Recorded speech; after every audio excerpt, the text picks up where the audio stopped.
ทำเพื่อประโยชน์สุขแห่งอาณาราษฎรตลอดไปขอพระองค์ทรงพระเจริญขอพระองค์ทรงพระเจริญถวายสดุดีสรรเสริญขอจงทรงพระเกษมสำราญขอพระองค์ทรงพระเจริญน้อมใจกายถวายก้มกราบกรานทรงพระเจริญยิ่งยืนนานในหลวงรัชกาลที่10ขอพระองค์ทรงพระเจริญขอพระองค์ทรงพระเจริญถวายสดุดีสรรเสริญขอทรงทรงพระเกษมสำราญขอพระองค์ทรงพระเจริญน้อมใจกายถวายก้มกราบกรานทรงพระเจริญยิ่งยืนนานในหลวงรัชกาลที่10ทรงพระเจริญทรงพระเจริญทรงพระเจริญ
สถานีวิทยุกระจายเสียงแห่งประเทศไทยจังหวัดเชียงใหม่คลื่น AM 1,476 กิโลเฮิรตซ์ทำการส่งกระจายเสียงจากอาคารเลขที่49ถนนประชาสัมพันธ์ตำบลช้างคลานอำเภอเมืองจังหวัดเชียงใหม่ ทำการส่งกระจายเสียงตั้งแต่เวลา 5 นาฬิกาไปจนถึง 24 นาฬิกาเป็นประจำทุกวันค่ะและต่อจากนี้ไปขอเชิญคุณผู้ฟังติดตามรับฟังรายการต่างๆที่น่าสนใจของทางสถานีได้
ประเทศไทย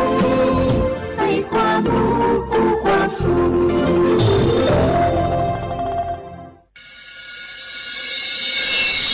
สถานีวิทยุกระจายเสียงแห่งประเทศไทยจังหวัดเชียงใหม่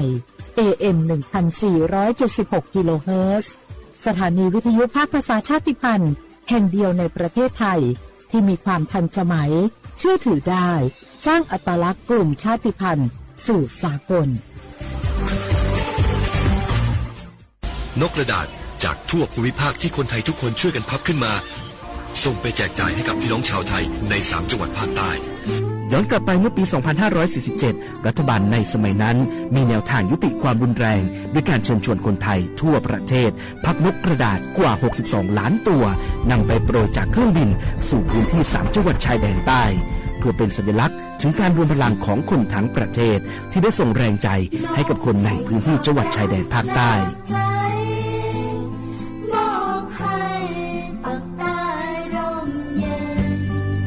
นกกระดาษกว่า 62 ล้านตัวที่โปรยมาจากฟากฟ้าในวันนั้นได้นำมาก่อสร้างเป็นอนุสาวรีย์นกสันติภาพที่ชาวจังหวัดนราธิวาสเรียกกันว่าวงเวียนนก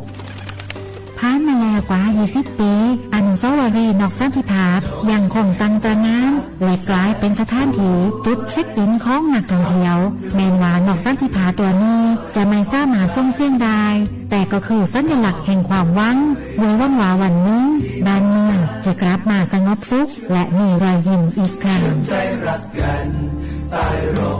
สันติสุขชายแดนใต้สร้างได้โดยสันติวิธีโครงการสร้างความเข้าใจและประสานความร่วมมือทั้งในและนอกจังหวัดชายแดนภาคใต้สำนักประชาสัมพันธ์เขต 3 กรมประชาสัมพันธ์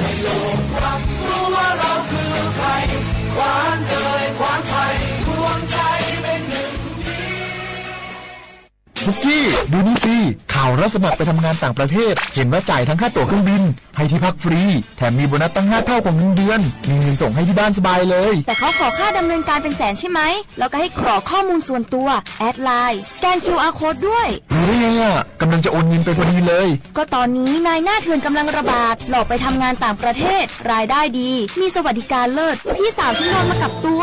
เสียเงินเป็นแสนแทนที่จะได้โกอินเตอร์โหแบบนี้ก็พังหมดสิขอบคุณนะที่เตือนเกือบไปแล้วไม่ล่ะเราคิดให้ดีก่อนเชื่อเช็คให้ชัวร์ก่อนแชร์แยกแยะข่าวก่อนตกเป็นเหยื่อไม่เชื่อไม่รีบไม่โอนโดยสำนักประชาสัมพันธ์เขต 3 กรมประชาสัมพันธ์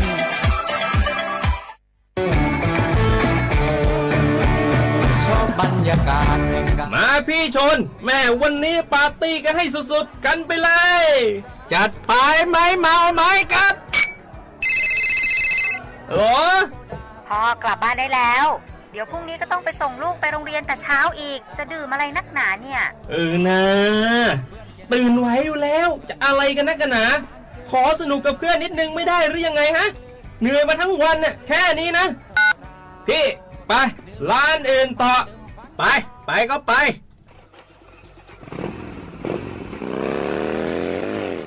เฮ้ยพี่ทำไมรถคันนี้มันขับช้าจังเลยเนี่ยแซงไปเถอะแซงเลยแซง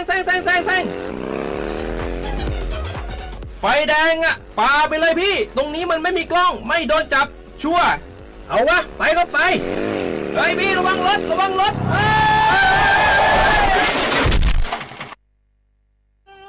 บนท้องถนนการตัดสินใจพลาดเพียงครั้งเดียวอาจหมายถึงความสูญเสียอย่าให้ความสนุกเพียงชั่วครู่กลายเป็นความเศร้าชั่วชีวิตด้วยความปรารถนาดีจากสำนักประชาสัมพันธ์เขต 3 กรมประชาสัมพันธ์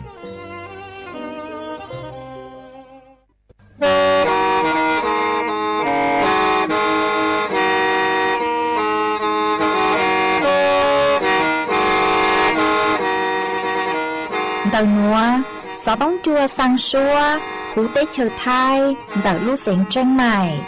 Lũ chay hà lùng mong, inu tế hà o trà, giáng sơn du tế hà thầu sư hở,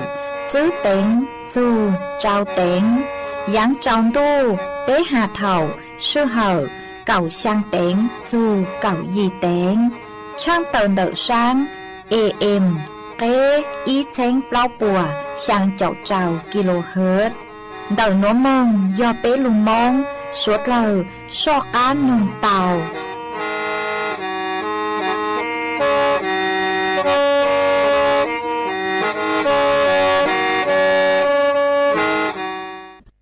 Nhớ รงอีจงงาจะกุฏินิ่งจางสวดเล่าจัวนูวันอาทิตย์นูตีนิ่งเก่าเจ้าลูอีหลินดูชงอ้อเจ้งจูปัวเจ้าเจ้าหยีนูนวลย่างจัวลิงเรเน่งเก่าหยีตูจ้ากือการนูนวยย่อยย่างปีกีย่างจัวลิงเรเน่งเก่าจัวตูจ้ากือการปีกีย่อลาชงนัวย่อนั่งชงเต่านัวกูย่อชัวเสียงว่างdòng xa trọc anh tròn tù sự tống chua hà lù mông đã lú xến tranh mày tuần giữ y chồng nạ chú cứ tin nính chàng suốt lao uốn đê núa trắng tàu chua suốt lao tàu bao hà tà đầu núa cú chùa câu lú xua chỉ kia chùa suốt lao tàu nó sư ê thó bế chó nạ chú cứ tin nính chàng suốt lao cứ mênh càng lù say hà lù nông nhó chuan tàu page Facebook thó mê suốt lao bán chuan nàกดไลค์กดแชร์อีลิงอีแชร์ปูจัวเพจสวทเชียงใหม่ AM อีเช้งเปล่าปัวช่างเจ้าเจ้ากิโลเฮิรตซ์อวดจังดาวจัวเมชัวชัวเล็งชัวตูกือปั้งจัวช่างการดูสุต้องจัวฮัลลุมองดาลูเสียงเชียงใหม่หวังให้เจ้าชาหตาเสือเกล้ายืนดูเนาะอวดพึ่งอยู่อวดเกเถ่าปีมึงจูจัวเถ่าสาวเอจวนจูนัวจากกันลูกกงเกโลเจจวนดังดูสุต้องจัวฮัลลุมองดาลูเสียงเชียงใหม่จูมองเตาฮะจ้า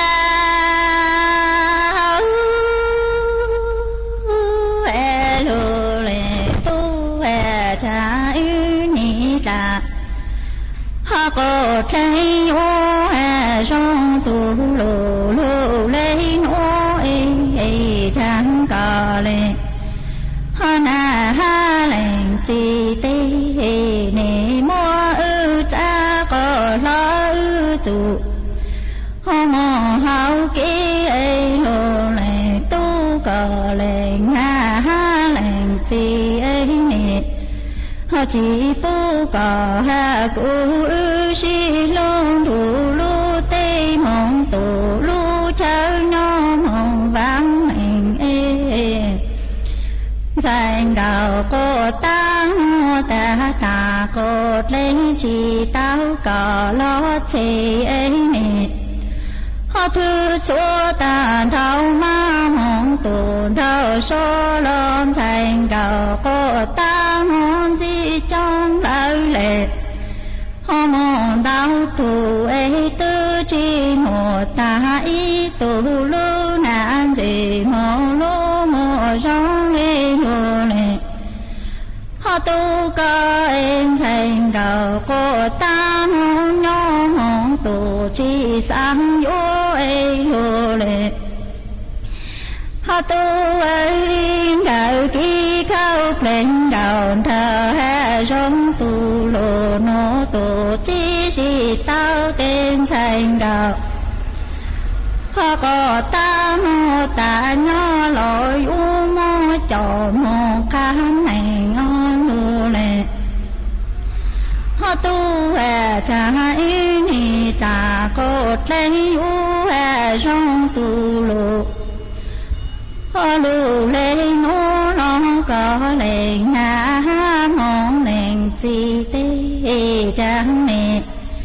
họ tư hồ mô ư cha cô nó ư chủ mô hao ca ấy nè chi bú cọ hãng thành đầu cô ta nó sư lu đủ lu tê mong tù lu cháu y bao tê thành đầu cô ta ta cô lên tù chi tao lo mua cho cha em thành đầu họ có ta ta nì tư chỗ ta đầu ma mong tù đầu số lo chẳng nì họ tư chi một ta ý tù ấy lu nạn gì mong lu mô rong lý lù lệ họ tu lý cứ có tên thành đầu cô ta mong nhau mong tù tư chi sang yu en thành đầu họ có ta ta yên đạo ký khâu lên đầu thờ ha song tu lộ họ nói chi 是到底东山đầu cô ta yêu cho mô khát ta lô lệ tu hè ha cha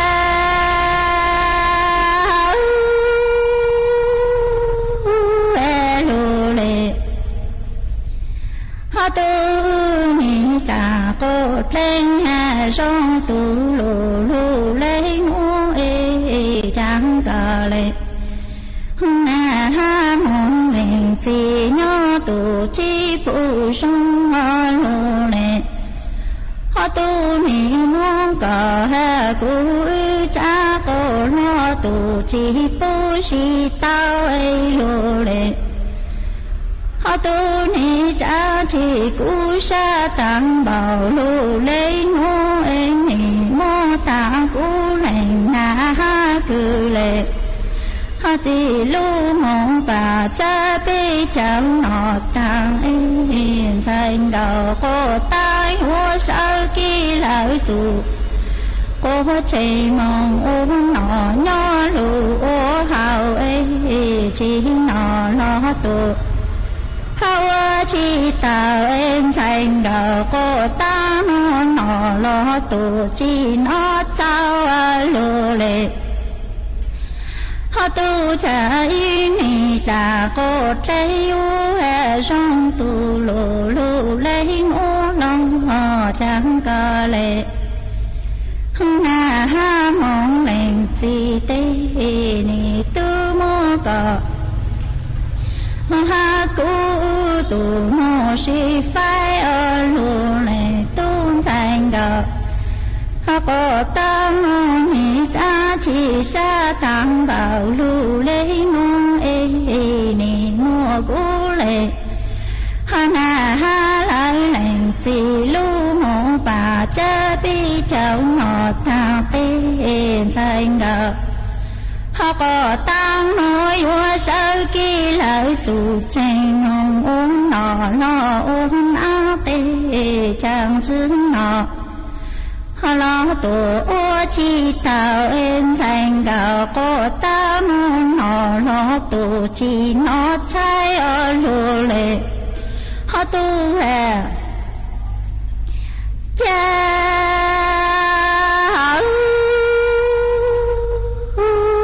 lô lệ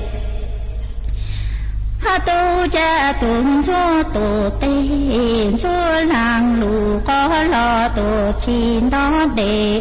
lô lệ ha tu thành đạo cô ta ta ư chủ na ký cao lên đạo trào e nhớ đà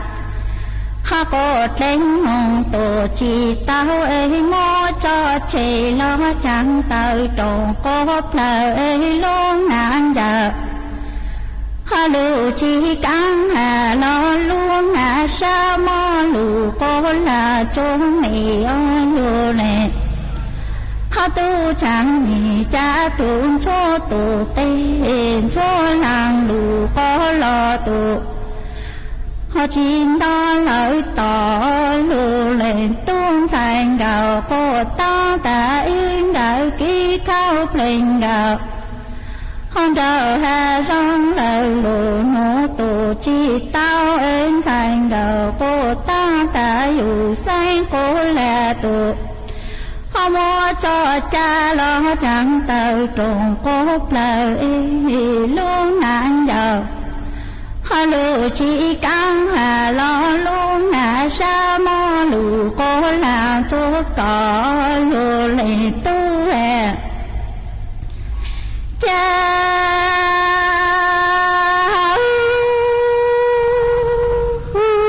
lô lệ ha tu cha tu lệ chân tư tư dù cô dành tu cho sao cha lô lệ ha tu tu na ký cao lên gạo trào ha sông tu lù lù lấy ngô em thành đạo ha cô tăng nô luôn na chỉ lệnh đà con chủ mô cho chúa có ý lệnh ô tu trừ ấy có hai lạnh tổ ô tu cá ấy nô nô ta có tay mong tổ chi tao có yếu mong tổ họ có ta ấy có chi bao tâm thành đó có ta nó dù này cái ôn dấu có tên họ tư ô rong bố ta tao ấy mình đã tê tu chi tu sa lô lên tu hè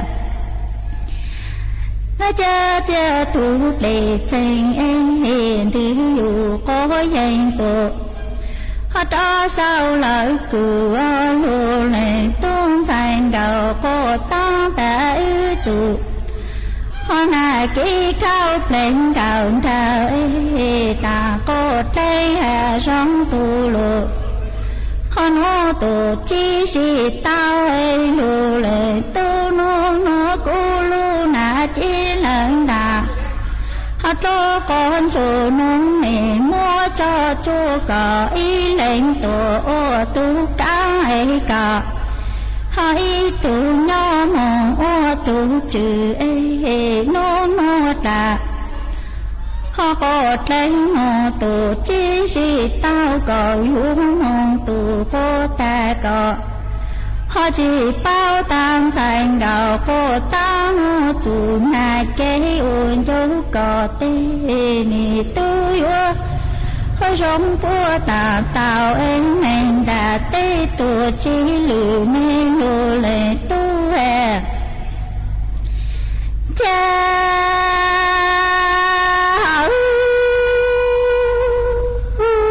lô lệ họ tu đạo kỹ cao lên đạo đạo tê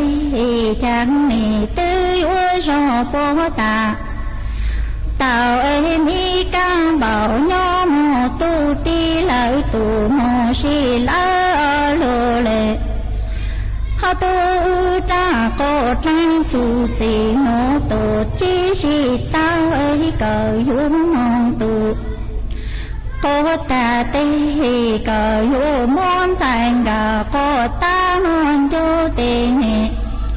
họ tư yu môn thành gà cô ta nó thẳng tù có tờ mong hao lệ nhỏ mong hao cha lô lệ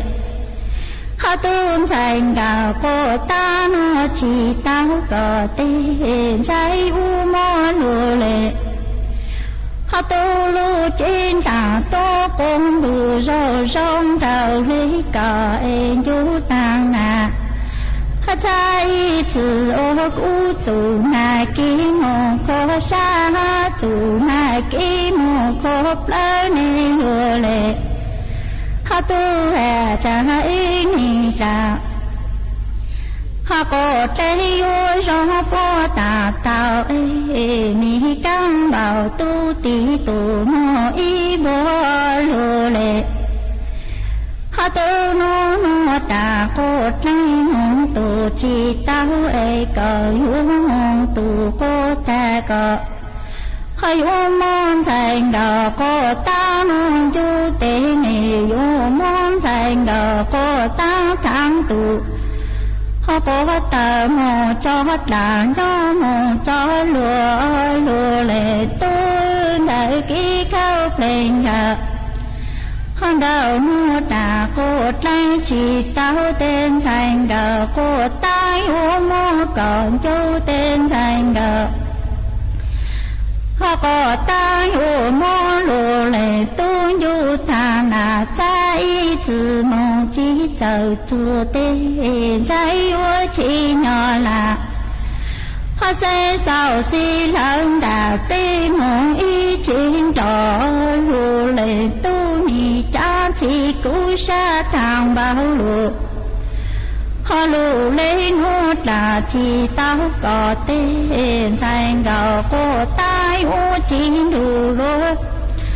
họ ta chúa tù mô trang dĩ em thành gạo cô tai ô mô chủ mô sa pa nô tu dọa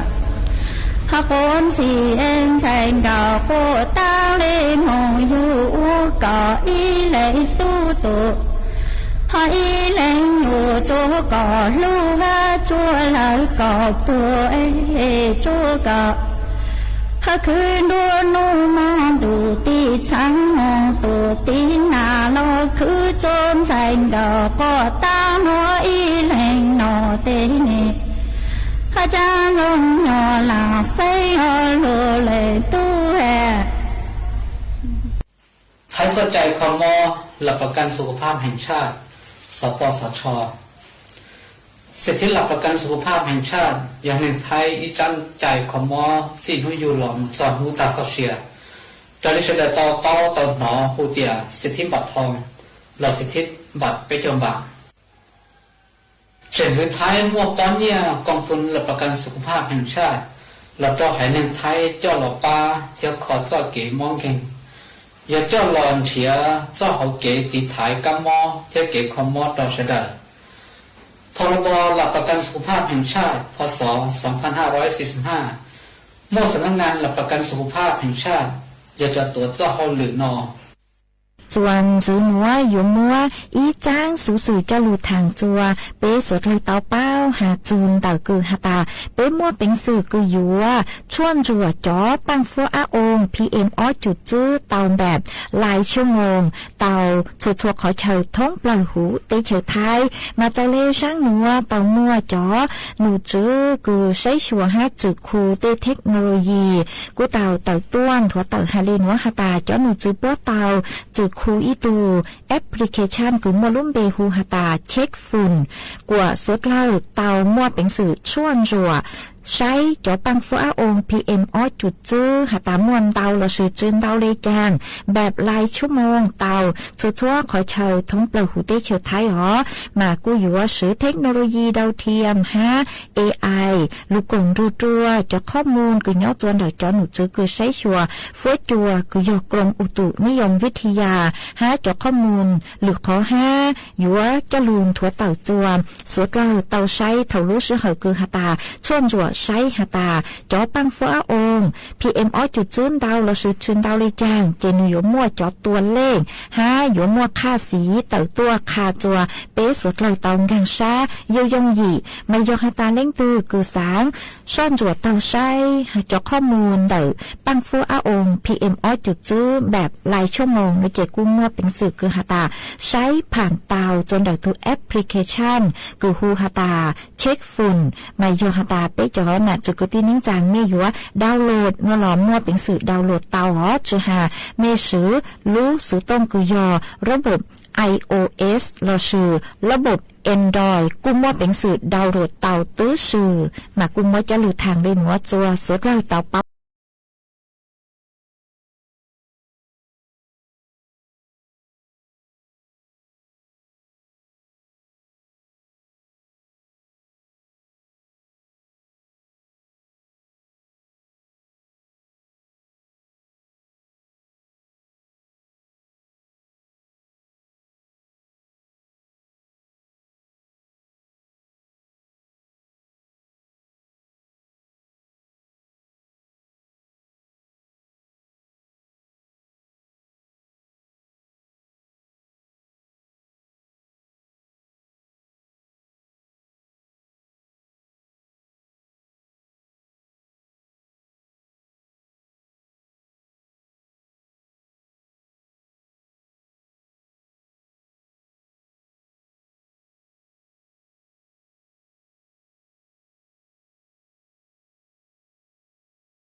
cha trong nói min hồ có kỳ dàn để cái đại chỉ lý khâu tao cho trong nó ngầu cho tôn cho nhẹ thế chi khâu tao bỏ cú nhà cú chi ôi cha min hồ có kỳ dàn để cái đại chỉ lý khâu tao bùi cho nó ngồn chúa tôn chúa nhẹ thế chi và khơi tao tua cú nhà cú chi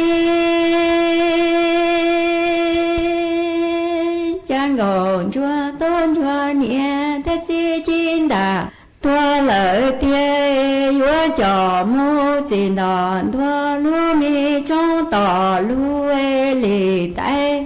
trong hoa gì chính ngọn chúa tôn chúa cho lệ cứ lệ tí nhói hoa này chỉ là cả yên tư chi trình nhẹ ý cô nhà cô chi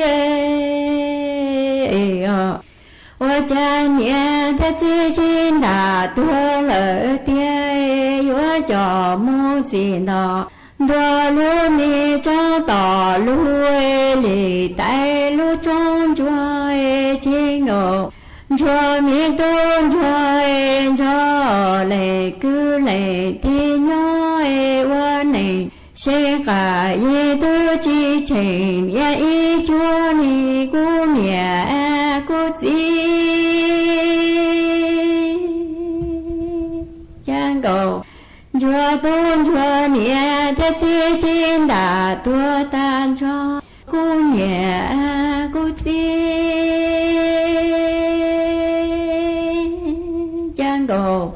chúa nhẹ thế mi tôn chúa ư chi mùa nhẹ mùa chi chê ư chi tao nọ cho tu xe tu chả áo qua mùa bao ơn chúa lời tề nhòa xin nhé cô nhà cô chi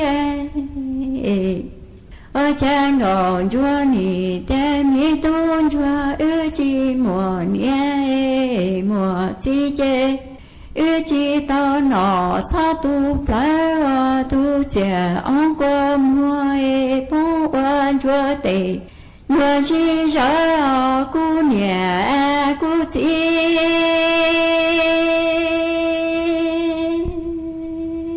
hoa cha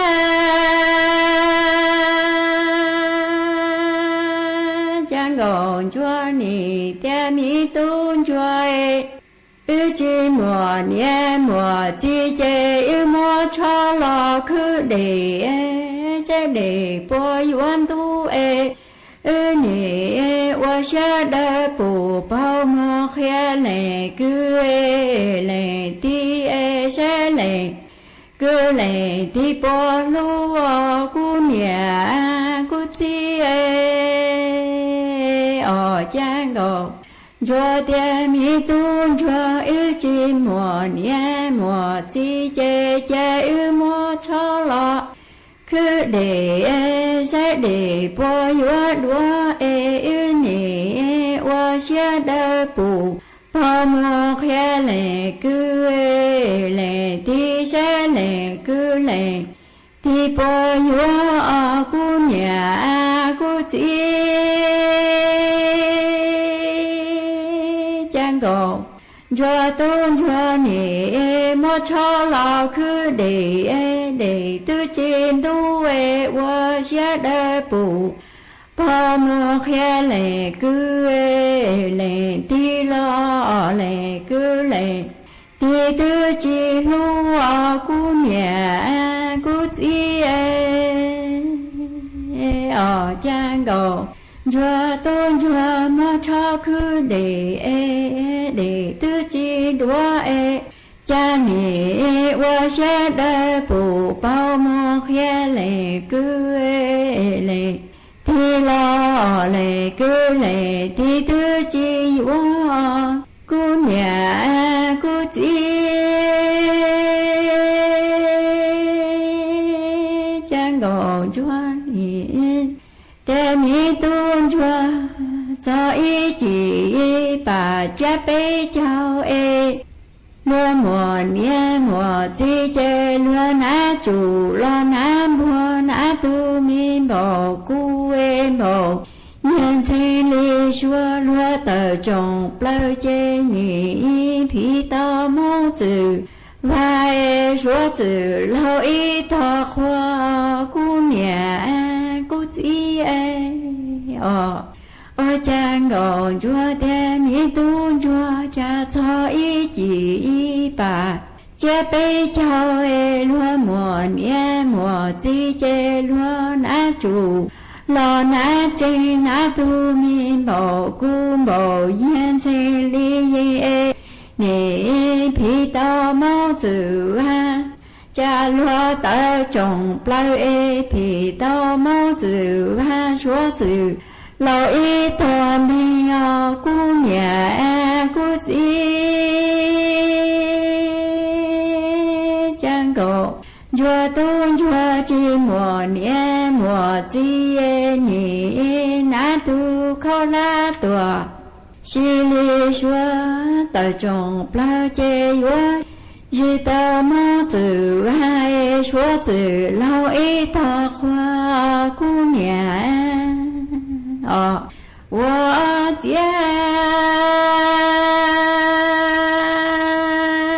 一顿着寂寞年莫见，你那渡口拉浪就临近诶，到中不有是到么子，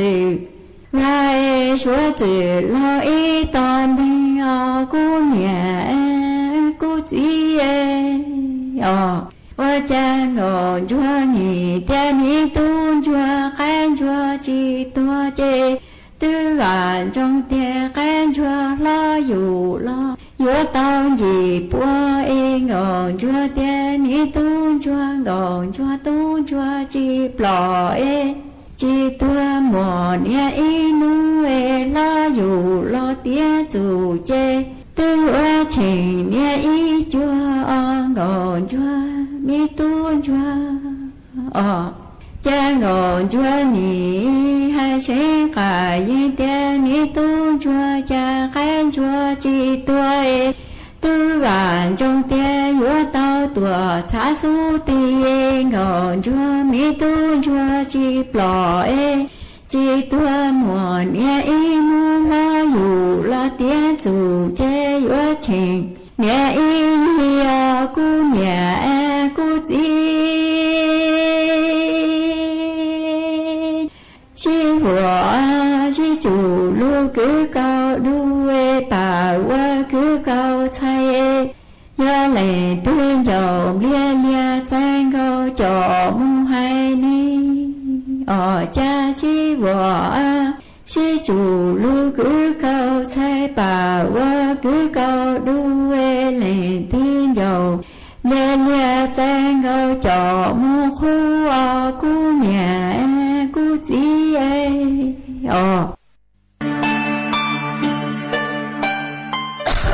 đâu nữa phố chua chư rong lì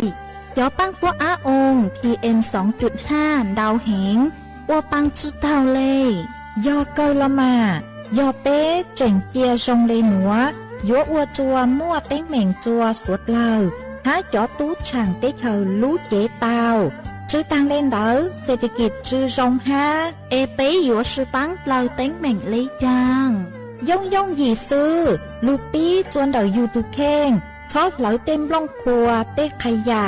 ลูดร้องเป๋าเก๋อวล่าอวเต้ชอบเหลาลูซื้อเก๋ไถ่เผาเต้มัวเต็มล่องครัวลูอวจีเจ้าลูซื้อปังตีไถ่สัวเตายอปูมัวเก๋เหลาหาจัวจอหนูจื้อเจ้าหน้าที่มุงซื้อปังตัวหาซื้อปังจอช่องตรงอัวกัวปัวจัวซองเจจอตู้ช่างเต้เธอยัวตัวช่างจ้องกลัวปูยอสวดลายชื่อปังเลยหนัวหัวจัวยิ่งยัวทรงตัวยอเกอลูชื่อปังอัวกัวหัวจัวทรงจวนหนึ่งไทยหาจอตู้ช่างเต้เธอเก๋เท่าจูลุงเต่าสำนักประชาสัมพันธ์เขตเป้กรมประชาสัมพันธ์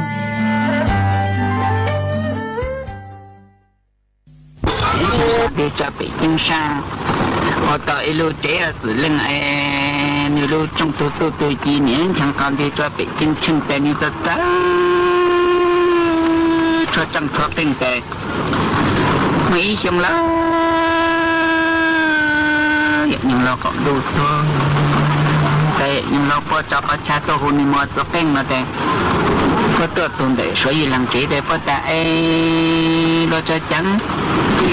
ตรงจอตัวแข่งเราเจ้าสื่อเรื่องไงเราจงเราชวนทั้งตอนที่ไปจริงจริงเราเจ้าตัวสื่อฟังไงเราจงเราชวนทั้งตอนที่จะไปจริงฟังไงอย่าเราจีแต่所以หลัง他จีน่าจียา所以หลังติ้งเก่าจียาnhà lấy cá tê tụi tê nhà mấy hạt tôn chùa làm tôn chùa nè cái hạt tôn chùa thấy nhà lấy cá tê tụi tê hấu ra tôi cho một tụi tê hấu ra của ta lo cho trắng tôn chùa nhà lúc chế là sự nên cho lo cá sự nên ngày lúc trong lúc cho cả tôi cả chính thân con thế để chính chính nhà lúc chếตัวsự pha lúc trong lúc cho thân con thế để chính xác này ya nói chi à ai ya tụi cá tê tụi chẳng ra cái tăng mi tuổi lẹ có cho cả nhà luôn dạ qua tại lúc chị nói là nè chứ giờ qua giờ kia lần chắc ăn sao tôi cho kia cả nhà một trận chắc ăn sao để qua tại lo nhỉ chẳng ta tuân cho nhớ ta cái ngày nhà lúc kia sự lên ngày lúc trong lúc xuân chẳng can thì cho bị chính chính nhà lúc kia sự phải lúc trong lúc xuân này chẳng can thì cho bị chính tăng này nhà lúc nói là nhà tiền do nhà tôi có thể có tôi cười所以 lần từ những tuân thuê nhà bị sử dụng ta chỉ là bữa trọ cả nhà rồi bữa ta giờ bữa ta luôn nữa ta nữa là để thở lắm thở để chỉ ta để bị sợ có một có tôi để bị chỉ sợ lo bị sợ thì làm tại em cháu tôi mi tô ta kinh lại lên từ gió mông nó tê cho cũ nó còn một loại nó tê cho tổng cầu ở đây mi cháu tôi mi tô lại lên từ mông đụng cha cho cũ nó còn một đụng ta đụng cha cho tay thằng cha cho em cháu tôi mi tô lại lên từ mình lấy tê thầy tê giống mình chấm lên nó có trong một lấy tê thầy tê chấm lên tăng chùa đó luôn chấm một đâu vậy em chấm lên cái tê mình làm tê chỉ hậu nó ít lăng nó có trong mình là ít nó tao có chở tê chùa tê所以làm thủ cho nhiều lúc thành tê ta cho mình lỡ mà mong em mong tôi tê cơ nhớ mong tôi tê cơ nè ta đi tu tự đi lăng ta lo có thong tê lo có tệ tê ai tiền chữ xa tê tiền chữ la nông cháu nông phò ra có ra chúng ta dẫu có ra để mà ít tu lòng cao ra có thằng thằng không giờ thằng có thừa cây tè qua một tuần giờ tè nhiều nhẹ bởi trang tin bao nhà bao phun sinh cá ta một số cây tè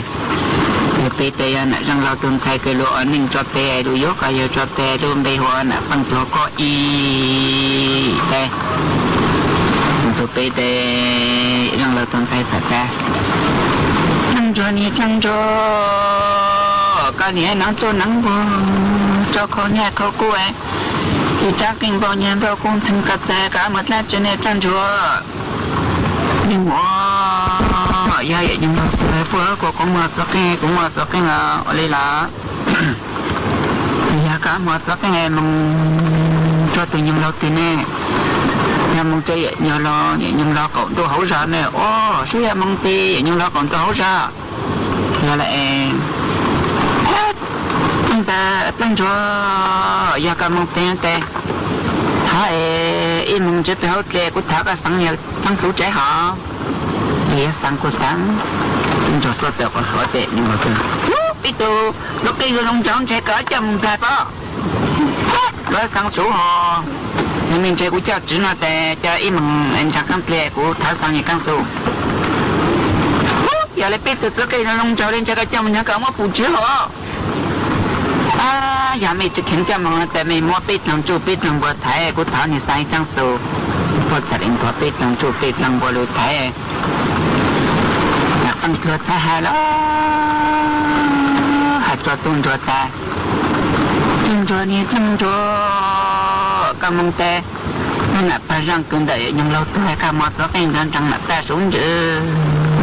là ta là có cứ luôn là phải rằng chỉ còn đồng in thằng tu ở tè mà cho cũng nãy cút rút ta lo tè cút ra cũng nãy tôi đi chế cầm mông hạt ta cho cũng nãy cút rút ta là phải cho nghe nhé công ra căng ra qua ra có công cho xem tin tu mà có che công cho tu lòng ta tê lui trong nát cha tè cho tăng cụ bộ một cha này bộ nọ cha nọ thu tôi là thời trong tè nhé công cho công ra căng ra qua ra có rưỡi thời xem tin tu có lùi công cho ta tê tu lòng lui trong nát cha nọ thu tè bộ một cha một thu nọ trong nó nhớ tuần cho công ra luôn thì dân tôi có trai tại phải tư vang tôi lao luôn trong nó trai và để lo mua trai mua thu nào đâu cho ha tăng cổ ha bỏ chỉ mua trai chỉ mua thu này qua một món thì toàn thằng lệ cút phía trong lòng mà tăng cổ ha trong đó tôi cứng ra chém mà na lại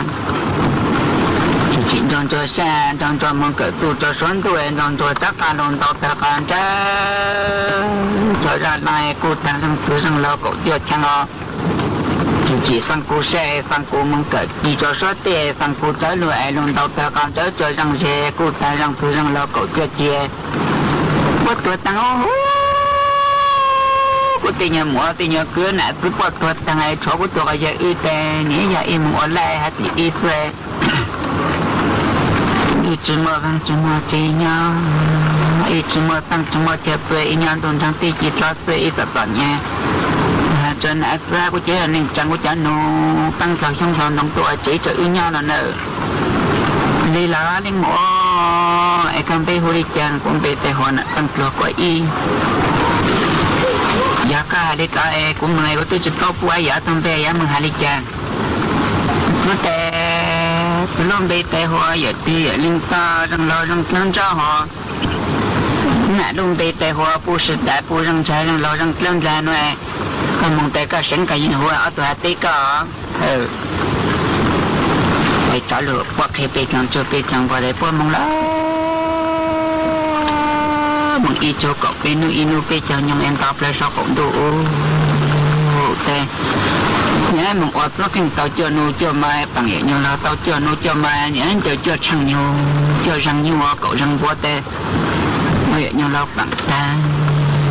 em mong các kinh gan cho khang em khó tăng em mình làm chế em mong khang sát tăng em mình bị chủ tơ tê tuân thủ lý ta cho vậy như là trăng ra hay như là khang ra hay vậy cũng từ là hậu ra ha cũng từ là trăng ra hay cũng từ là khang ra mấy cháu nụ cháu chỉ nó rất là bên một xe po xe dựng trăng nó nạp ra là bên một chú po ai ở từ thẳng chỗ luộc hàng rắn cái con nhịp tê hết ta cái ông nụ ở chỉ lòng tê nó bây giờ chỉ bao tại lúc hàng rắn mà ít cháu tôi nên nhau hú này các con ra tê tôi cần nhịp bao tao ha trong khi liền mà ít cháu nụ chỉ nhau hú ha chẳng xưa mà sao nó bê tông băng ca bà nông băng thì băng chết hai tôi mà cả sự cho bây giờ mình về ở bê vốn nhà cổng tu nó là em một nát chưa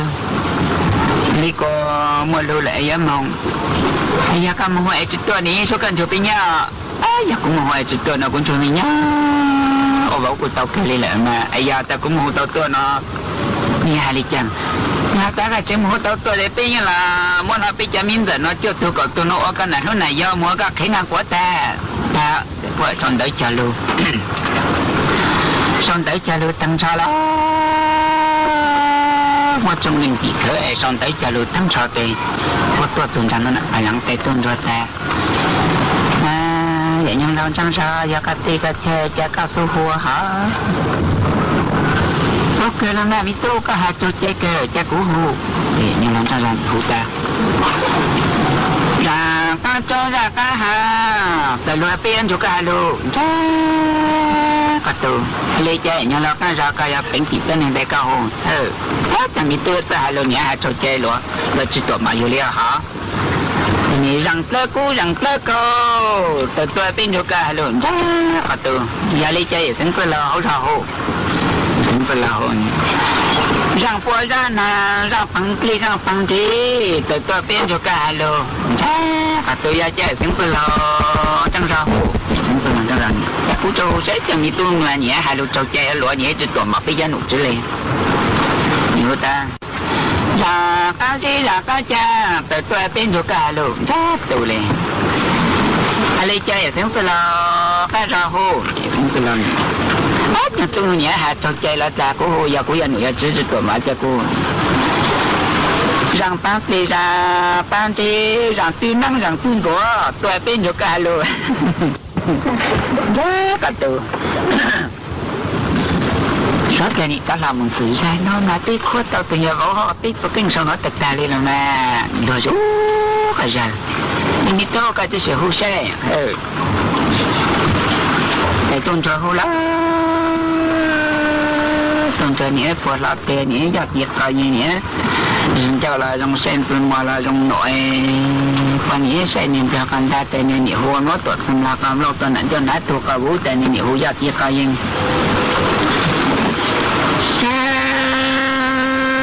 不是大不让家让那让人家，也对人大让那让人家一个多一个莫跟数莫的干就做干农么，不等着chỉ cái mà còn trong kiểu mày tính từ là ha nhưng nó có những câu tiết cái này cho căn chảo có tàu ta tăng cho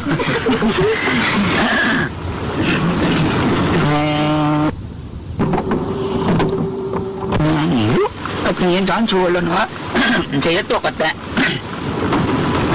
tôi chỉ thâu cái tôi chỉ gắn chỉ con là để tôi thâu chỉ là để có xuống chỉ có ngang cô là chính xác thì tôi cái tôi chắc cái sinh ý sai rồi trả là hồ不是大不让家让那让那来也对也能大让那让那在cả tuổi nhớ mò căng tu mò đi cả chú cho cả mò bù sự ta bù rừng cha rừng na ra ye tu ye rừng ta rừng la rừng trai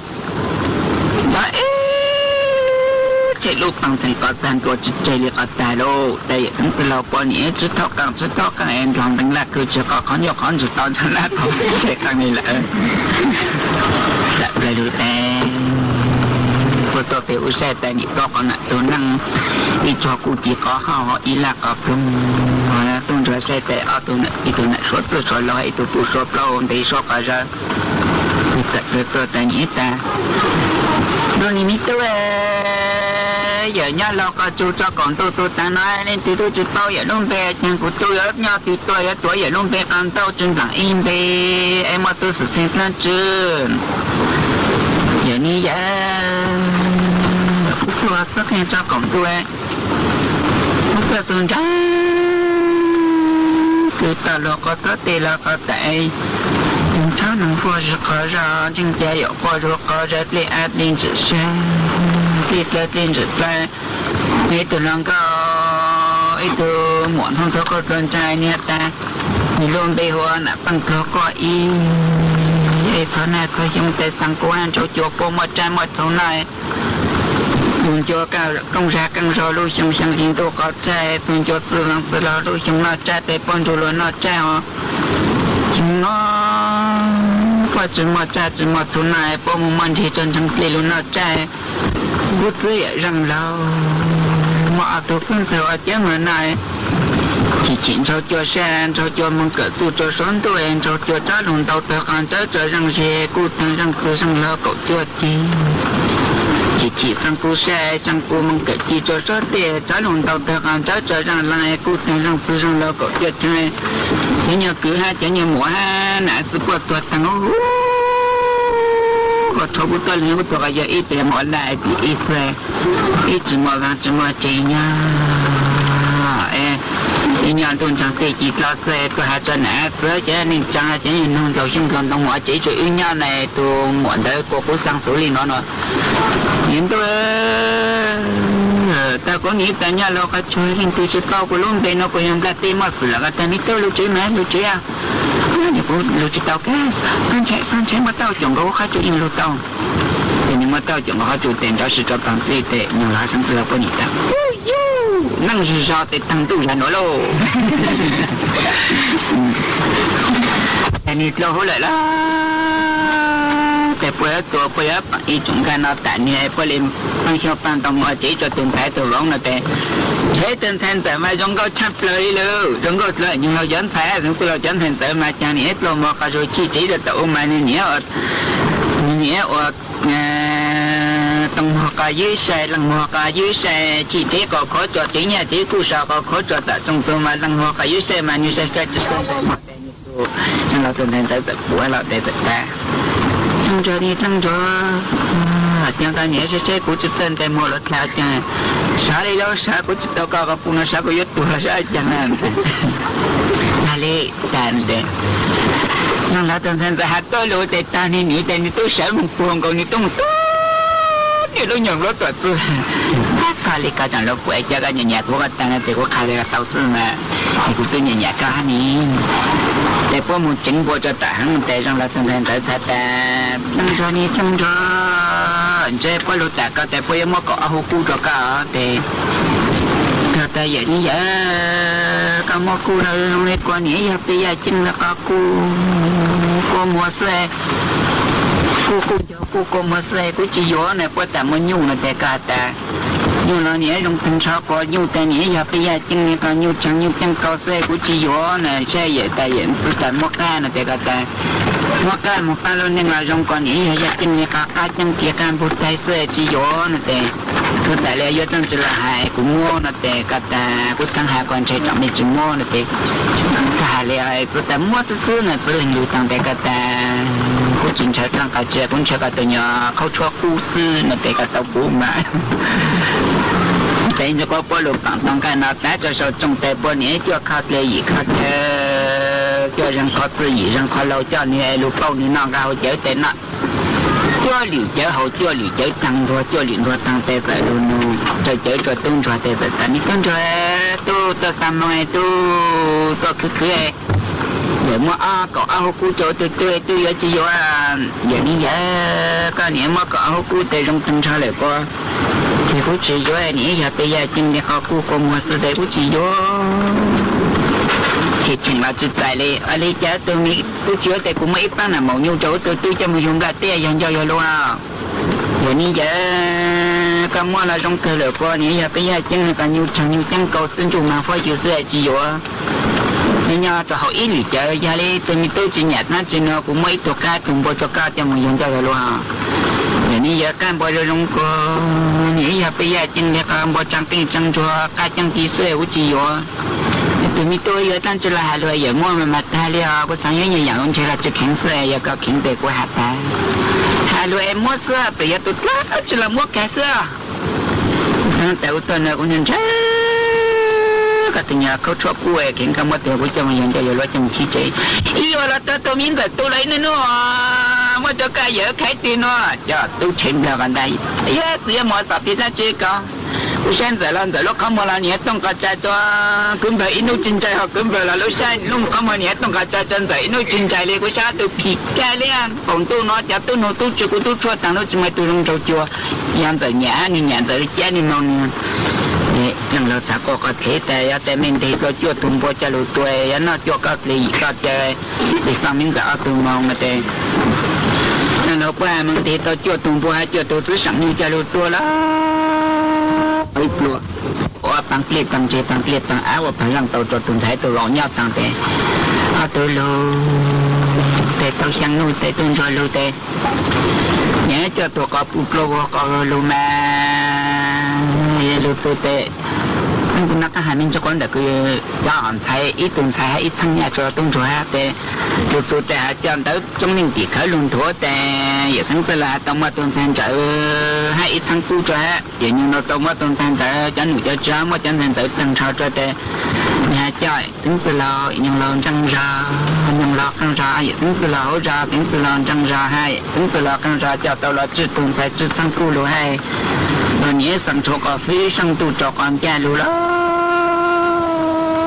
cho lũ này lũ tung chơi cho lũ tụt tới lũ nạn trong chỉ có ai cho ít con đuôi ở tòa lũ an ninh ngủ chiều tung chơi mà tao chơi từ nãy giờ hai nói ai tí tên trên nãy giờ từ giờ lên nó cái tại lúa ý gì ninh chú chế vào là vào nhưng chẳng có một tu một chi cả đó cả đấy mà tu khi đây là tao tung cho hai trong lòng thành tạo tu li chi nó trong lòng cho nó thành nó lo ý chồng là sự cứ đi nín chàng suốt lâu lũ sư hỏi cô tứ dúa tăng lâu chị cũng dạy mi suốt lâu mừng chùa lũ sư hỏi bảo liền nó sư ở bên mảng trọ cắn lù sướng rút lùa chùa nặng đù sú tống chùa hà lùng mong đã lũ sinh trên mài tàu chùa thầu tăng kỳ sơn rú lũ sư hỏi chữ tiếng chùa trao tiếng thầu giáng tròn đu lũ sư hỏi cậu sang tiếng chùa cậu dị tiếng mà nữa ở trong đầu chùa mê chùa lên chùa từ cô bán chùa trong càng đồ số đóng chùa hà lù mong đã lũ sinh trên này ha ê thọ của mê chùa lên chùa từ giữ kế no càng nhỏ rồng mua kế càng xa nhỏ rồng suốt la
สถานีวิทยุกระจายเสียงแห่งประเทศไทยและเครือข่ายทั่วประเทศเสนอข่าวต้นชั่วโมงรู้เร็วรู้จริงเกาะติดทุกสถานการณ์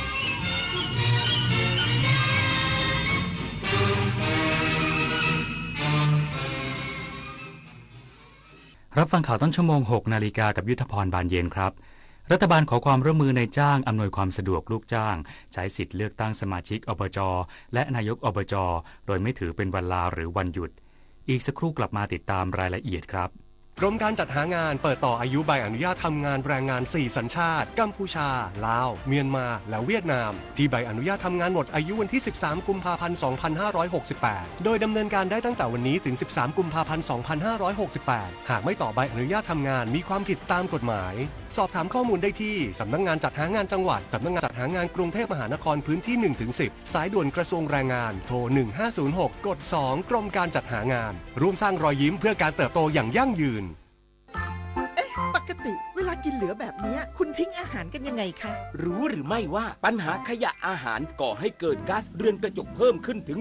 8% ส่งผลให้เกิดภาวะโลกร้อนวิกฤตปัญหาสิ่งแวดล้อมที่ทั่วโลกกำลังเผชิญมาร่วมกันจัดการขยะอาหารด้วยการกินแต่พอดีไม่เหลือทิ้งเปลี่ยนขยะให้เป็นประโยชน์เศษอาหารไปทำปุ๋ยอินทรีย์หรือแปรรูปเป็นพลังงานนำกลับมาใช้ใหม่ลดขยะลดโลกร้อนเราเปลี่ยนโลกเปลี่ยนสถานีวิทยุกระจายเสียงแห่งประเทศไทยกรมประชาสัมพันธ์ขอเชิญทุกท่านร่วมตอบแบบสอบถามความพึงพอใจผู้ฟังรายการสาระนานากับสารานุกรมไทยประจำปี 2568 ผ่านทางออนไลน์เพื่อให้เราสามารถพัฒนารายการให้ตรงใจผู้ฟังมากยิ่งขึ้นท่านสามารถติดตามรายการนี้ได้เป็นประจำทุกวันในช่วงข่าวภาคเช้าเวลา 7 นาฬิกาทางสถานีวิทยุกระจายเสียงแห่งประเทศไทยสามารถร่วมตอบแบบสอบถามได้ง่ายๆเพียงเข้าไปที่ เพจ Facebook ของสถานีวิทยุกระจายเสียงแห่งประเทศไทยหรือเพจรายการข่าวยามเช้าบันทึกสถานการณ์ค้นหามาเล่าและหมุนตามวันพร้อมลุ้นรับของที่ระลึกสุดพิเศษจากเราโดยจะประกาศผลผู้โชคดีในเดือนพฤษภาคม 2568 อย่าพลาดโอกาสดีๆแบบนี้นะคะมาร่วมกันพัฒนารายการที่ดีเพื่อคุณและสังคมไปด้วยกันกับสถานีวิทยุกระจายเสียงแห่งประเทศไทยรัฐบาลขอความร่วมมือนายจ้างอำนวยความสะดวกลูกจ้างใช้สิทธิ์เลือกตั้งสมาชิกอบจ.และนายกอบจ.โดยไม่ถือเป็นวันลาหรือวันหยุดนายคารมพลพรกลางรองโฆษกประจำสำนักนายกรัฐมนตรีเปิดเผยว่าตามที่คณะกรรมการการเลือกตั้งหรือกกต.กำหนดให้วันที่1กุมภาพันธ์เป็นวันเลือกตั้งสมาชิกสภาองค์การบริหารส่วนจังหวัดหรืออบจ.และนายกองค์การบริหารส่วนจังหวัด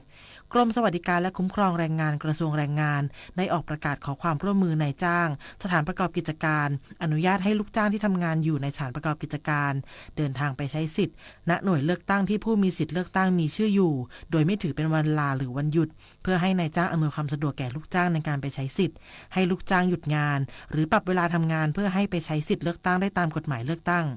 หากไม่สามารถไปใช้สิทธิ์ได้ให้แจ้งเหตุก่อนวันเลือกตั้ง7วันระหว่างวันที่25ถึง31มกราคมและหลังวันเลือกตั้ง7วันระหว่างวันที่2ถึง8กุมภาพันธ์ตามแบบฟอร์มยื่นต่อนายทะเบียนอำเภอหรือนายทะเบียนท้องถิ่นทำเป็นหนังสือมอบหมายให้บุคคลอื่นไปยื่นแทนจะส่งทางไปรษณีย์หรือแอปพลิเคชันสมาร์ทโหวต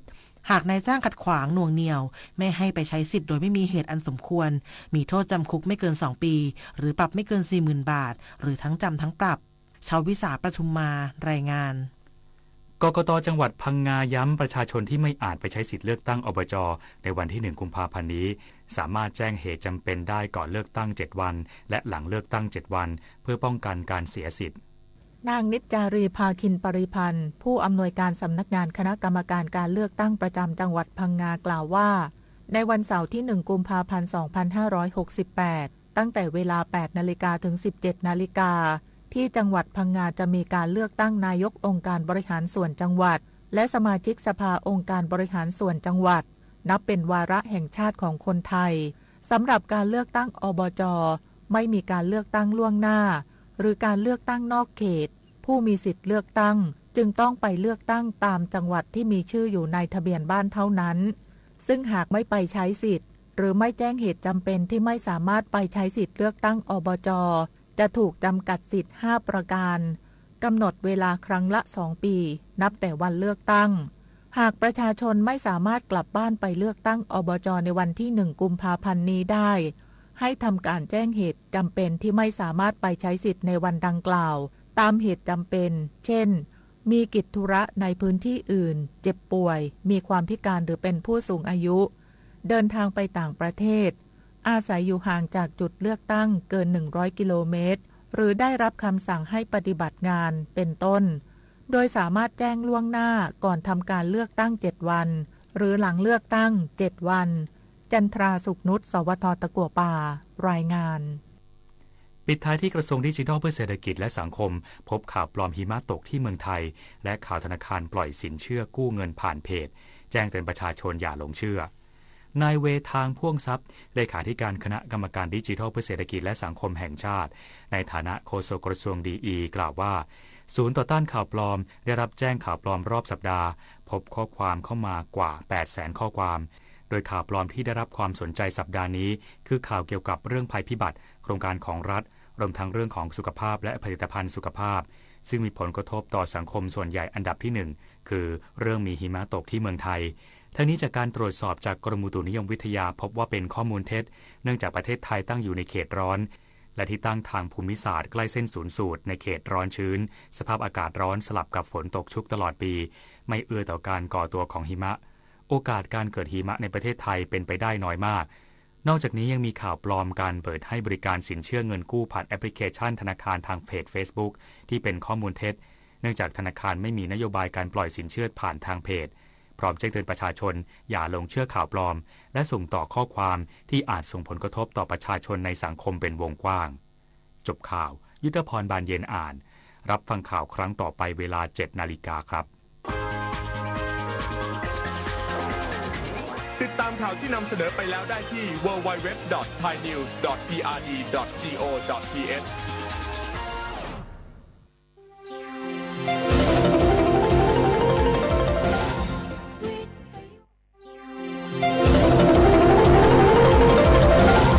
วิทยุแห่งประเทศไทย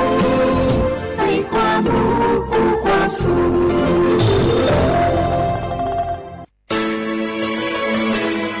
สถานีวิทยุกระจายเสียงแห่งประเทศไทยจังหวัดเชียงใหม่ AM 1476 กิโลเฮิรตซ์สถานีวิทยุภาคภาษาชาติพันธุ์แห่งเดียวในประเทศไทยที่มีความทันสมัยเชื่อถือได้สร้างอัตลักษณ์กลุ่มชาติพันธุ์สู่สากลอยากใช้สิทธิ์บัตรทอง30 บาทรักษาฟันสังเกตสติ๊กเกอร์คลินิกทันตกรรมชุมชนอบอุ่นแล้วยื่นบัตรประชาชนก็ได้ทำฟัน5รายการอุดฟันถอนฟันขูดหินปูนเคลือบหลุมร่องฟันและเคลือบฟลูออไรด์ไม่มีค่าใช้จ่ายไม่ต้องรอคิวนานแถมใช้สิทธิ์ได้ปีละ3ครั้ง30 บาทรักษาทุกที่ที่คลินิกทันตกรรมชุมชนอบอุ่นสอบถามเพิ่มเติมสายด่วนสปสช1330 24 ชั่วโมงวันนี้คนไทยทุกคนที่อายุ 50-70 ปีตรวจคัดกรองมะเร็งลำไส้ใหญ่ได้ทุก2 ปีที่คลินิกเทคนิคการแพทย์ชุมชนอบอุ่นไม่เสียค่าใช้จ่ายเพียงใช้บัตรประชาชนสังเกตสติ๊กเกอร์คลินิกเทคนิคการแพทย์ชุมชนอบอุ่นหรือจองคิวได้ที่แอปเป๋าตังค์เมนูกระเป๋าสุขภาพเลือกสิทธิสุขภาพดีป้องกันโรคดูแลคนไทยห่างไกลจากภัยร้ายมะเร็งลำไส้ใหญ่30 บาทรักษาทุกที่ที่คลินิกเทคนิคการแพทย์ชุมชนอบอุ่นสอบถามเพิ่มเติมสายด่วนสปสช1330 24 ชั่วโมงเจ็บป่วยต้องหาหมอแต่ไม่รู้ว่ามีสิทธิ์รักษาพยาบาลอะไรใช้ได้ที่ไหนวันนี้ตรวจสอบสิทธิรักษาพยาบาลด้วยตัวเองง่ายๆเพียงแค่เตรียมเลขบัตรประชาชน13 หลักแอดไลน์ Official ของสปสช.ค้นหา @NHSO กดเพิ่มเพื่อนจากนั้นมองหาสัญลักษณ์รูปบัตรประชาชนกดเมนูตรวจสอบสิทธิแล้วทำตามขั้นตอนหรือโทรสายด่วนสปสช1330กด2ตรวจสอบสิทธิตลอด24 ชั่วโมงหลักประกันสุขภาพแห่งชาติบัตรทอง30 บาทสิทธิหลักประกันสุขภาพของคนไทยเจ็บป่วยเมื่อใดอย่าลืมบัตรประชาชนยืนยันตัวตนทุกครั้งที่ใช้สิทธิหลักประกันสุขภาพแห่งชาติหรือบัตรทอง30 บาทเพื่อความรวดเร็วถูกต้องและป้องกันการถูกสวมสิทธิ์เพียงเท่านี้ก็ใช้สิทธิรักษาได้แล้วสำหรับเด็กเล็กให้ใช้ใบเกิดคู่กับบัตรประชาชนของผู้ปกครองหลักประกันสุขภาพแห่งชาติบัตรทอง30 บาทสิทธิดูแลสุขภาพของคนไทยสอบถามเพิ่มเติมสายด่วนสปสช1330ตลอด24 ชั่วโมง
นี่แหละ楚末华语节目啊我历史我都知道话不了啊啊我学话我他วิทยุ华语นานาจาสุมังอาเชฮ他Facebook 华语对应数啊啊我学话ว่ามาละเคยข้อความงอ่ะเอาลิสุงปากกากุงบัญญาทาจิ้มหมายงาสถานีวิทยุกระจายเสียงแห่งประเทศไทยจังหวัดเชียงใหม่วิทยุว่าดูจะมองมาคือยีระบบยา AM ยีความถี่ของประเทศที่ตัวลี่ยาสิจือโฉให้กว่าดูจะอาทิตาวูระบบไลฟ์ส่งไง Facebook ไปยังยี่เพญาสวทเชียงใหม่ AM 1476กิโลเฮิรตซ์ที่ไลฟ์ยาวงะรายการลิสุงไม่ใช่เฮอแน่ๆที่ขวาที่มลที่ขวาที่นี่มาคือนี่ขวาด้วยกันน่ะที่นี่ขวานี่น่ะเนี่ยที่นี่เรื่องด้วยงงอ่ะที่รายการลิสุกว่าสัตว์นาทีด้วยมาคือวันที่1มันก็คือวันที่16ไงว่ารัฐบาลยุ่งหวยด้วยที่นี่มาเนี่ยที่มลเนี่ยนี่มุขวานี่มุกเกิดซาสัตว์นาทีด้วยงงอ่ะที่มาคือแต่มาสุดจริงใช่ชักว่าได้งามที่ยาวเชื่อเขาถ้าปีขว่าฟีบูขวานี้ตัวจังเป็นยังไงปีขว่าสุดแพ้เชื่อขวาวงกูว่าจีนี่จะนี่มาเวปาระเหงยาละเหงนี่เกิดกูไลกูเช็คที่ก็ตัวกูหลานละแบบให้ช่วยรายการลิโซยี่เวลาจามมานี่สักว่าจามมาที่ก็ตัวจะมาเสื้อมันจะรายการลิสุงความมันจะมันตัวแบบที่ดีเบจะสุดด้วยช่องงานเดี๋ยวนั่นแหละคือดีช่องงานสุดแพ้ว่าช่องความรักที่นี่กดไลค์กดแชร์นี่เกิดช่องรักคือสามโมงช่องความรักนี่มีที่นี่ลิสุบางมันจะซื้อนี่นี่จะสิ่งที่นี่มันช่องนี่มีที่ยังว่าเป็นอย่างโมนี่โมนี่ยุคแบบนี่ตัวนี่จะลิขวัญใจที่นี่สัญญาแบบลิโซบาเชียงแบบลิโซก็ชิดแล้วปีใหม่แล้วลิโซบาแบบขพารากาแต่แบบยุคนี่ตัวนี่จะลิขวัญใจสัญญานี่จะสิ่งยังที่สัญญาแบบบาเจ็บที่หาดูเราที่บางมันยาวท้ายบางไม่คือนี่มีถึงยังมาคือที่ห้านี่จะโชว์ยังนี่มีถึงยังมาคือวันอาทิตย์วันอาทิตย์ที่26เดือนมกราคมพศก็คือ2568ที่คมมางนี่มีถึงยังมาคือวันอาทิตย์ก็คือมาคือฮิควาจาโซว่าชีจาสุที่เรียกว่าช่องที่ก็คือนี่มีถึงมาคือวันอยู่เนี่ยคือเชื่อเขาว่าลิสุทบชาฟูลุชาอันนี้มุมอันนี้ชั่วโมงกว่าที่นี่มุมกว่าบีมุมกว่าชีที่เลยฟูกันนาวที่เป็นอย่างเชื่อเขาถ้าปีขว่าไลฟ์สดตัวจะบ่สุดแพ้เชื่อเขาว่ากดไลค์กดแชร์ที่เลย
小伙伴，我和那俩阿弟阿我喜欢那边，俺们是你佩服吧，俺们是你没得说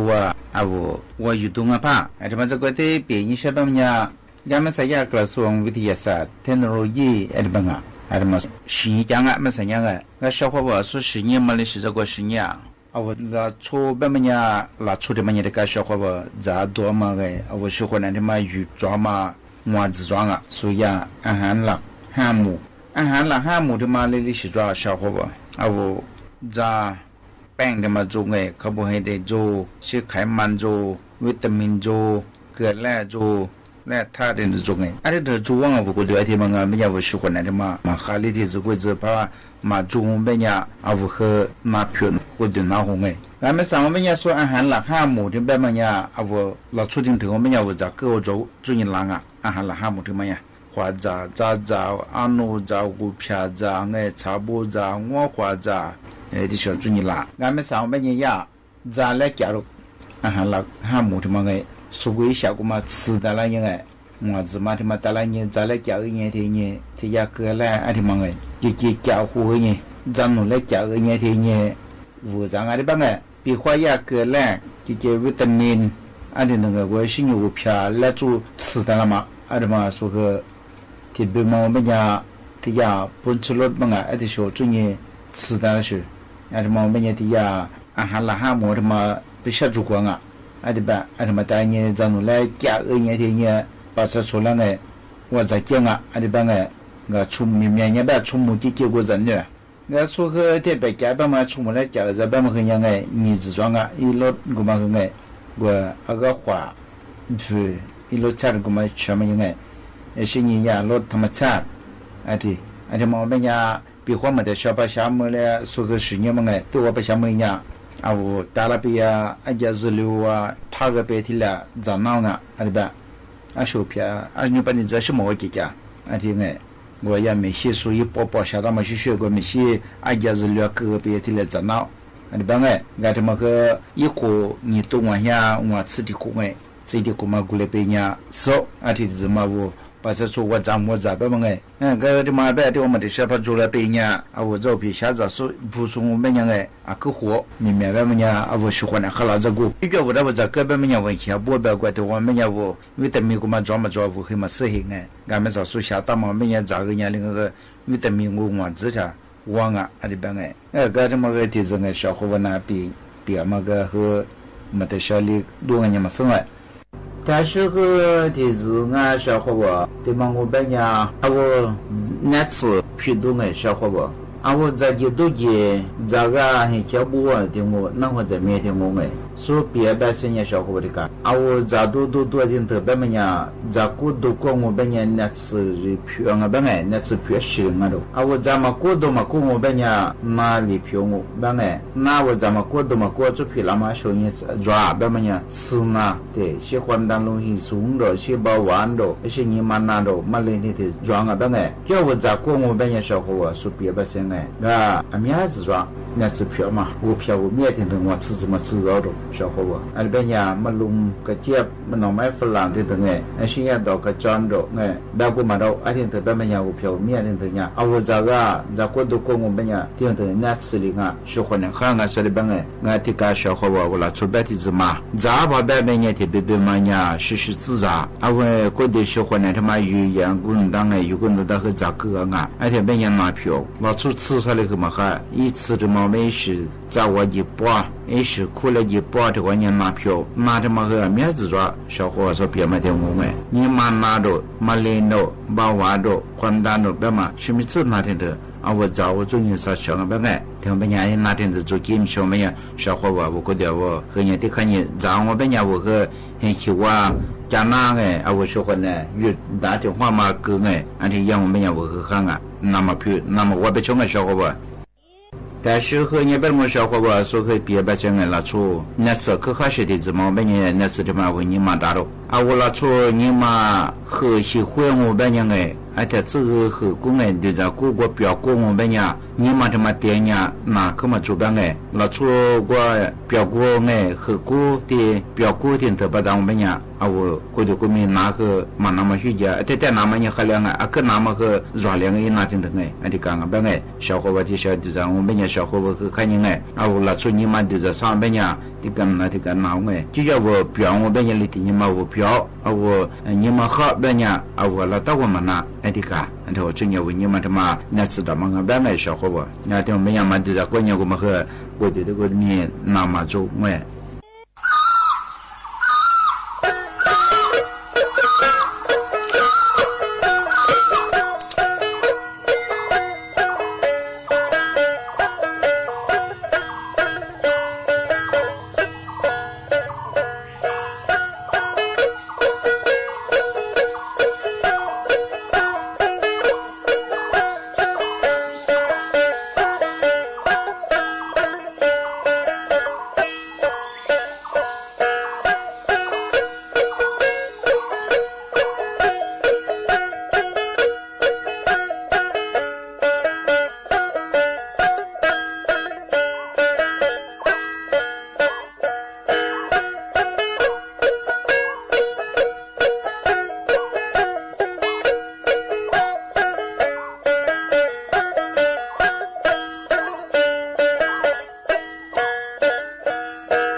托过我发誓铁过我谢谢你生你我和我撒茄子瓜一多少来花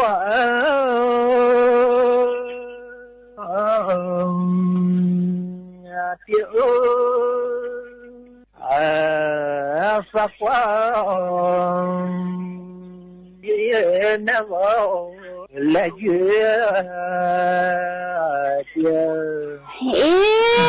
你是我那边撒茄子快多少来快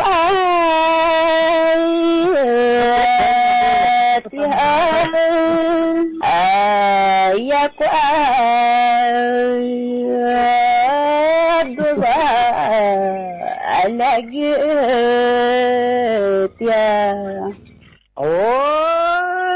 谢谢你呢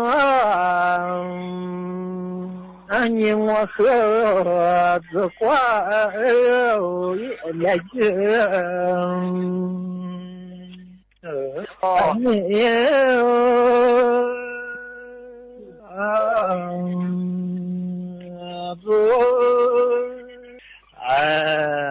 子花来的猫三呀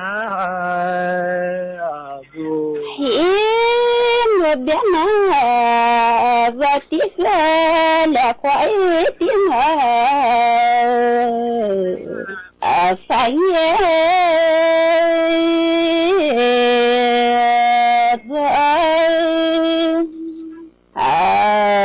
来个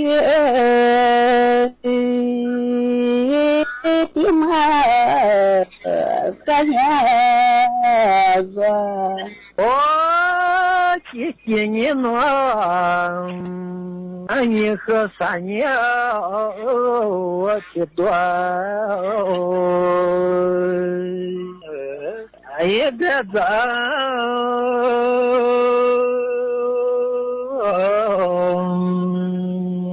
老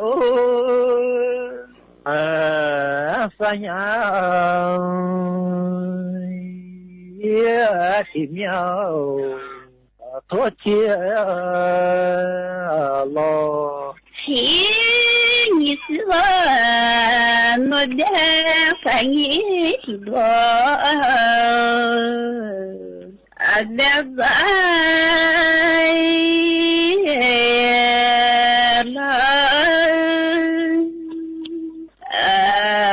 发现前面多接了谢谢你生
ก็มีเหล่าดีเจหลายคนนะคะทีมงานของเราก็รอรับท่านผู้ฟังนะคะที่อยากจะมาปฏิบัติธรรมสามารถเดินทางมาได้นะคะ8 นาฬิกาลงทะเบียนค่ะค่ะพูดถึงเรื่องงานบุญนะคะก็ไปต่อกันเลยกับการสักการะพระบรมสารีริกธาตุพระเขี้ยวแก้วนะคะที่มณฑลพิธีท้องสนามหลวงเมื่อวานนี้เนี่ยวันเสาร์ยังมีคนไปอย่างเนืองแน่นกันอยู่นะคะแม้ว่าอากาศจะค่อนข้างร้อนขึ้นมาแล้วนะแล้วก็อาจจะมีฝุ่นด้วยนะคุณเดินทางยังไงถึงจะสะดวกดิฉันถ้าใครจะไปถ้าเราอยู่ในโซนลาดพร้าวอะไรแบบนี้นั่ง MRT MRT เนี่ยไปลงสนามชัยแล้วก็ใส่รองเท้าให้ธรรมัดทะแมงหน่อยนะใส่ผ้าใบก็ได้แต่งกายสุภาพนะคะย้ำแต่งกายสุภาพงดใส่กางเกงขาดนะคะนุ่งสั้นไม่ได้กางเกงขาสั้นไม่เหมาะสมนะคะแล้วก็เสื้อต้องไม่ใส่สีดำงดใส่สีดำแล้วกันเนาะแล้วก็แต่งกายสุภาพนั่นแหละค่ะเดินจากสนามชัยคุณประมาณ1 กิโลกว่าดิฉันก็แต่ว่ามันแดดร่มลมตกไงแดดร่มลมตกแล้วก็สวม N95 ไปแล้วก็ถ่ายรูปชมวิวทิวทัศน์ไปชมโอ้โหนี่สวยงามมากแล้วก็ไปถึงเลยรถก็ไม่ติดมากนะคะเดินไปสะดวกด้วยแต่ถ้าเกิดว่าใครอยู่เส้นทางอื่นอาจจะนั่งถ้าใครอยู่รังสิตก็นั่งรถไฟฟ้าสายสีแดงก็ได้เนาะแล้วก็ไปต่อ MRT ที่บางซื่อนะคะแล้วก็ไปเปลี่ยนขบวนได้ส่วนใครอยู่ในโซนสุทธิสารอะไรเนี่ยอยู่ที่ใกล้ MRT นั่ง MRT เลยไปลงสนามชัยนะคะแล้วเดินไปนิดนึงค่ะแล้วก็ไม่ต้องนำดอกไม้แล้วก็พวงมาลัยมาเองนะคะเพราะว่าเขามีจัดให้นั่นเองนะคะอีกอย่างนึงนะคะอีก1 เรื่องค่ะ1 กุมภาพันธ์นี้เสาร์หน้าแล้วนะคะจะมีเลือกตั้งอบจนะคะอยากจะให้ท่านเนี่ยวางแผนการเดินทางให้ดีๆเพื่อที่จะได้กลับไปเลือกตั้งนะคะส่วนใครไปใช้สิทธิ์ไม่ได้ก็อย่าลืมไปแจ้งด้วยที่ bora.dopa.go.th ค่ะค่ะสำหรับวันนี้นะคะหมดเวลาข่าวยามเช้าแล้วนะคะเรา2 คนพร้อมทีมงานลาไปก่อนค่ะสวัสดีค่ะสวัสดีค่ะ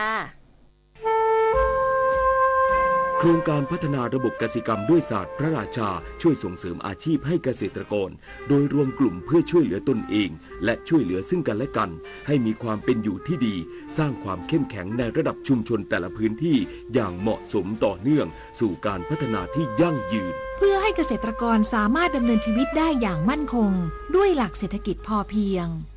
ศาสตร์พระราชาปวงประชาเปี่ยมสุข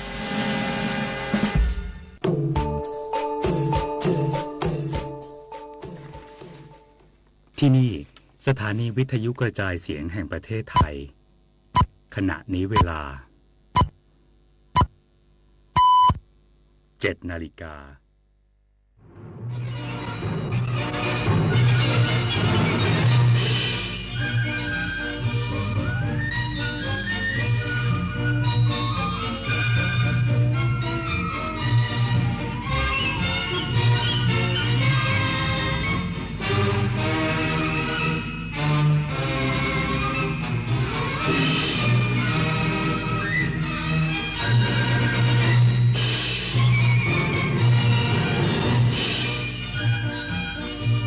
ที่นี่สถานีวิทยุกระจายเสียงแห่งประเทศไทย